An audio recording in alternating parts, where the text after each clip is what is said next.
Hello, my name is Saskia Van Kampen and I'm here with Ellen Christensen. We are both assistant professors of visual communication design, teaching core classes within the design program at San Francisco State University.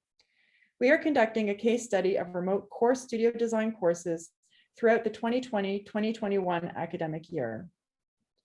Prior to the pandemic, design programs were implemented with hands-on or active learning spaces that emphasized prototyping, revising, and building using a variety of tools and technologies.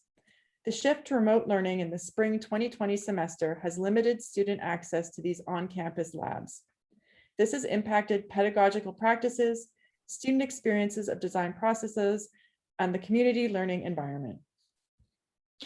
A key question framing our research is, what lessons have been learned about design studio classes as a result of the shift to remote instruction due to the COVID-19 pandemic? Two particular equitable classroom theories have framed our research. The first applies Maslow's hierarchy of needs to the classroom setting. Maslow's hierarchy of needs classifies human needs from basic to most advanced, with basic needs such as food, water, and rest needing fulfillment so that people may reach the higher levels on the pyramid, such as self-actualization and belonging. With so many students struggling with physiological needs and safety needs during the pandemic, are there ways to empower student learners to move further up the hierarchy of needs towards self-actualization? Social constructivism sees socialization as a necessary aspect of learning. Students learn from and with each other through a community of practice. If this is so, how can remote learning environments uphold social constructivist theories? We created two surveys for visual communication design undergraduate at SFSU in the fall 2020 semester. Participants ranged from 300 to 500 level courses, third and fourth year students. The first survey, which had 59 participants, was launched at the beginning of the semester, and it contained questions about the spring 2020 semester, as this was the semester where we pivoted to remote instruction. The second survey of 45 students specifically assessed adaptation tactics to new learning environments. By surveying students, we hope to gain insight into their lived experiences, both in and out of the remote classroom. Through this research, we hope to identify pedagogical innovations that may be useful for a variety of educational settings as we move toward more equitable design education futures. Our student body at San Francisco State University faces basic needs challenges at a higher rate than many other campuses. The SF Bay Area region's high cost of living results in greater commute times and food and housing insecurity, and home environments are often complicated. In 2019, there were more than 21,000 full-time degree-seeking undergraduates on our campus, and almost 3/4 of these qualified for financial aid. 46% of our students are transfer students, often from community colleges, and 38% of our first-time freshmen are first-generation college students, or the first in their family to attend college. Many students live at home or moved home during the pandemic to save money, and living and working environments are often cramped, which can impact the educational experience in ways the instructor can't fully control. 45% of respondees in our first survey had a designated space to Zoom from, while 54% either shared a room or had to join their class sessions from alternating locations. Fewer than half of our students had a designated classroom space within their own environment. In addition, 32% of students did not have access to a printer, and 42% did not have access to a scanner. Almost half of students surveyed in phase 1, 46.4%, said they didn't have stable Wi-Fi all semester. We tailored many of our questions in both phase 1 and phase 2 of our study toward understanding the impact of these spatial considerations and barriers of access to the student learning experience. In phase 1, 62% of students surveyed indicated their living situation was a distraction to their academic experience. Many cited ergonomic concerns, time management of shared spaces, and overlapping audio, with one student commenting that they do homework and attend classes from a TV tray in front of their bed. Others noted unanticipated challenges of moving back home and having to balance chores and caregiving for older relatives with their coursework. Many students mentioned that their families didn't understand or respect designated school hours. Saskia and I were surprised how many students mentioned the additional emotional and psychological drain on their learning as a result of moving back in with family or extended family. 46.5% of respondees said they were given assignments that were hard to complete within the space available during the spring 2020 semester. Many noted that the assignments were hard to complete because of lack of tools or workspace. As a result, 68% of students surveyed said that their ability to meet deadlines changed as a result of remote instruction, although a few found it easier. One student commented, with no commute time, it was easier to manage my work and school life balance. My hours were better allocated to work on homework. Others commented on challenges of time management, motivation, ability to focus, and ability to be productive with such a large amount of screen time. Motivation was a common thread of many responses, with one student commenting, I am more motivated by the community aspect in competition than I realized. Another student said, I'm having a hard time focusing and transitioning to living at home since I don't have a set space to do work and concentrate. It has taken an emotional and mental toll on me. The sheer weight of the pandemic and its impact on learning is clearly visible in the students' anonymous comments. The pandemic has had a deep impact on students' mental health, and they are wanting for connection and stability. Recurring themes of isolation, disconnection, energy imbalances, lack of focus, depression, anxiety, privacy concerns, and self-consciousness appeared in many of our survey responses. And students commented that Zoom exacerbated their social anxiety and stress, and that they found it draining. One student commented, for me now, attending class is like being a ghost. And another indicated, at times it felt like the weight of the world was on my shoulders. While we're not therapists, as educators, we believe that the mental health of all participants is vital to the classroom environment.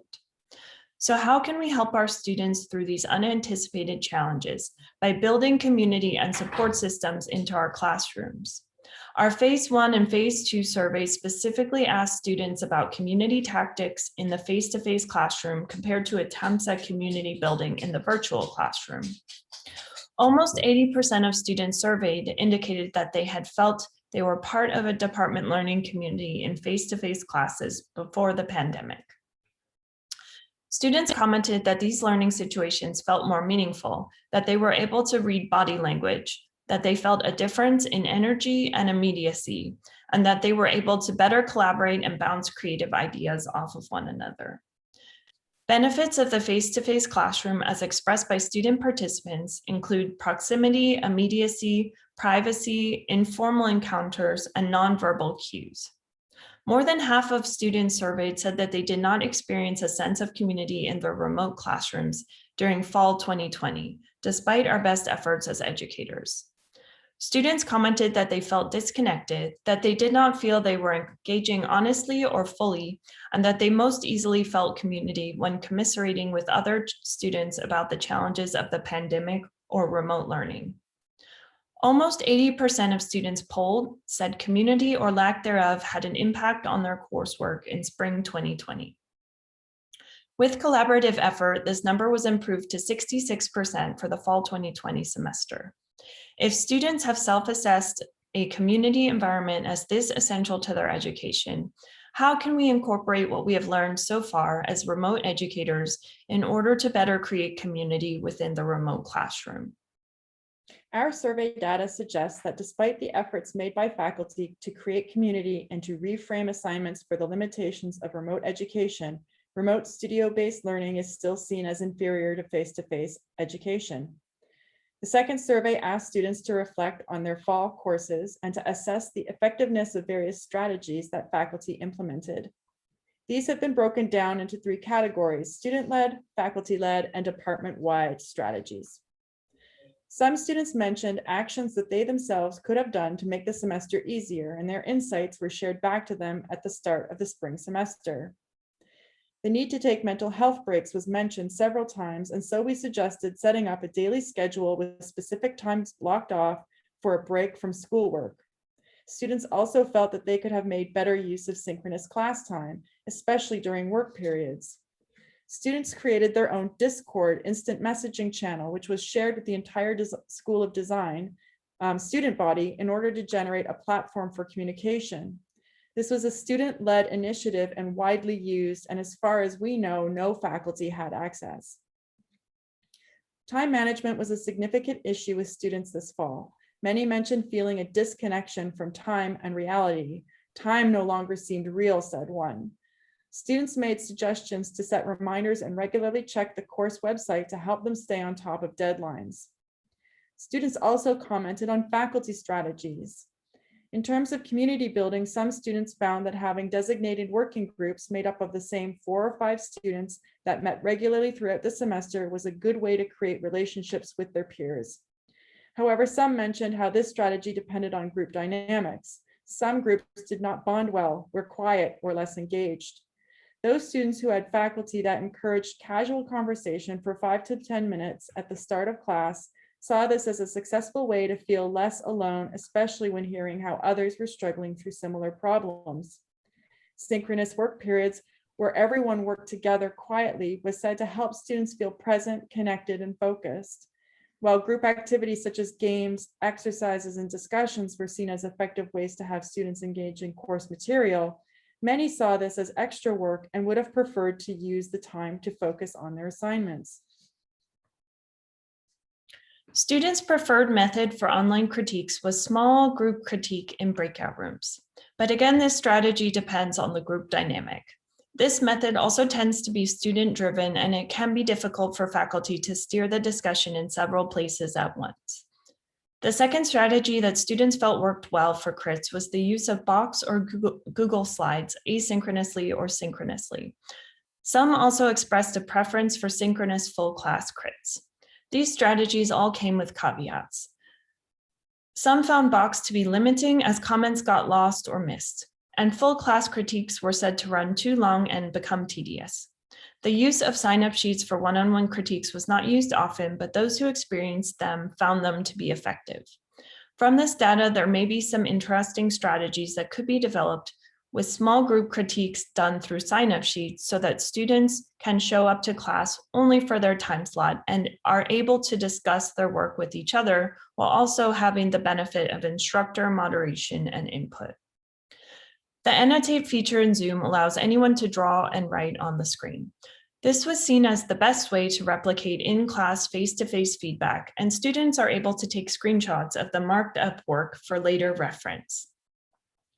Contrary to what we had expected, students preferred real-time demonstrations through Zoom and then to have the recording uploaded. They explained that they wanted to follow along and ask questions in the moment and then be able to reference the recorded version when working on their own. Students experiencing challenges with remote learning expressed how they appreciated being offered alternative formats for final outcomes that took into considerations those without printers, proper desks, and/or spatial restrictions that made it difficult, if not impossible, to create physical mock-ups and prototypes. Students also wanted classes recorded so that if they lost Wi-Fi connection, they had access to recordings after the fact. It was evident in the student responses that group projects do not work well in this environment, especially if class time is not provided to work on them. Anxiety is one of the biggest issues in the present situation.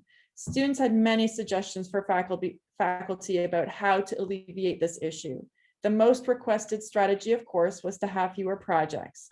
Most classes surveyed gave between 3 and 4 projects within the 15-week semester.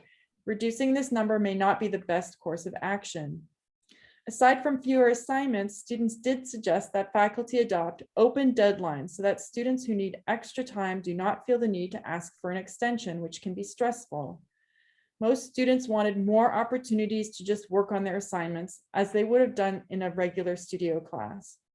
Students also appreciated extra credit opportunities that help lift their grade without adding too much extra work. And finally, students also had suggestions for the department.